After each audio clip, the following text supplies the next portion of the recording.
안녕하세요. 나홀로 개인인생 박시영 변호사입니다. 이번 영상에는 최근 채무 관련한 문제를 짚어드리겠습니다. 최근 채무, 회생하시려는 분들을 두려움에 떨게 하는 말일 겁니다. 최근 채무라서 회생이 어렵다. 최근 채무라서 원리금 3번은 갚고 해야 된다. 이런 말들이 많습니다. 과연 이런 말들이 맞는지 한번 따져보겠습니다. 먼저 최근 채무라서 회생이 어렵다는 말입니다. 결론적으로 이건 틀린 말입니다. 회생에서는 채무의 발생 원인은 따지지만 발생 시기는 따지지 않습니다. 그래서 단순히 최근에 채무가 많이 발생했다고 해서 회생이 안 된다는 법은 없습니다. 그러면 왜 이런 말들이 나왔는가? 그거는 최근 채무가 보통 도박, 주식 같은 사행성 채무이기 때문입니다. 이런 사행성 채무는 청산 가치에 반영될 가능성이 높고 소명도 많이 해야 합니다. 이런 과정을 거치다 보면 자연스럽게 변제금이 높아지고 그렇기 때문에 회생이 안 된다, 회생이 어렵다는 말이 나온 겁니다. 그렇지만 말씀드렸듯이 채무의 발생 시기는 회생에 기본적으로 영향이 없습니다.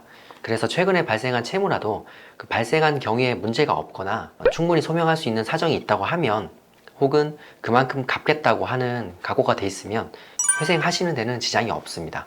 다음으로 최근 채무라서 이자를 3번 갚아야 한다는 말입니다.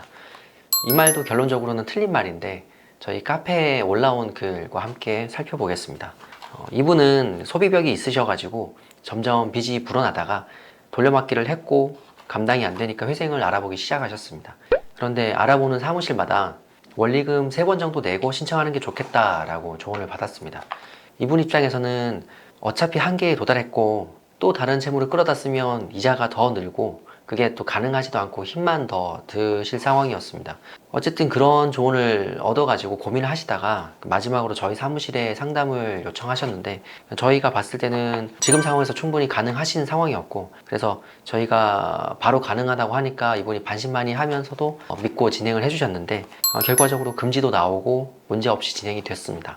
3달치 원리금을 납부해야 한다는 말이 퍼진 이유는 대출 받을 때 그 대출 용도에 생활 자금이라고 보통 씁니다. 용도가 딱히 정해지지 않았거나 대출 상담사들이 그렇게 쓰라고 해서 쓰는 관행이 있는데, 이게 돌려막기 중에 있으면 생활품으로 쓸 수도 있고 아니면 기존 채무를 대환하거나 하시던 도박에 계속 쓸 수도 있습니다. 근데 채권자 입장에서는 채무자가 돈을 빌려가자마자 회생을 신청하면 손해가 크니까 손해를 최소화하려고 사기죄 고소 같은 방법을 강구를 하는데, 이때 그 차용증에 혹은 대출계약서에 용도에 생활자금이라고 쓴 거를 고소 이유로 삼습니다. 왜냐하면 돈을 빌려간 용도대로 쓰지 않으면 그것도 일종의 차용 사기가 되기 때문입니다.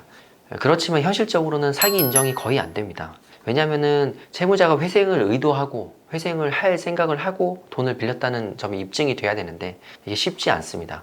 또 대부분의 경우는 돌려막기를 하다가 끝에 와서 이제 회생을 신청한 경우가 많습니다.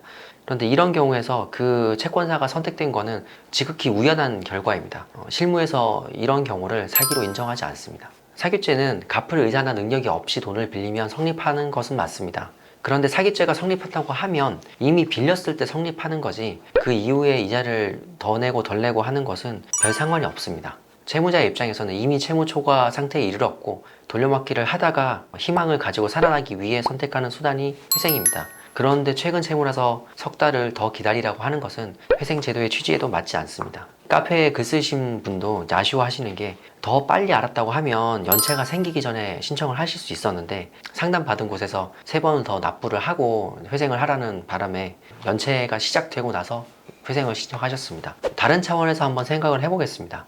채권사는 과연 잘못이 없을까요? 채권사도 이미 채무가 있는 채무자들에게 돈을 빌려줍니다. 채권사가 충분히 자기의 능력과 시스템을 가동해서 신용조사를 하고 돈을 빌려줍니다. 저희 사무실에서 진행한 사례 중에 최근에도 월 소득이 130만 원인데 딱 한 번 신용대출 하셨는데 8천만 원을 빌린 사례가 있습니다. 제가 존경하는 회생법의 대가이신 한 선배님은 이렇게 말씀하십니다.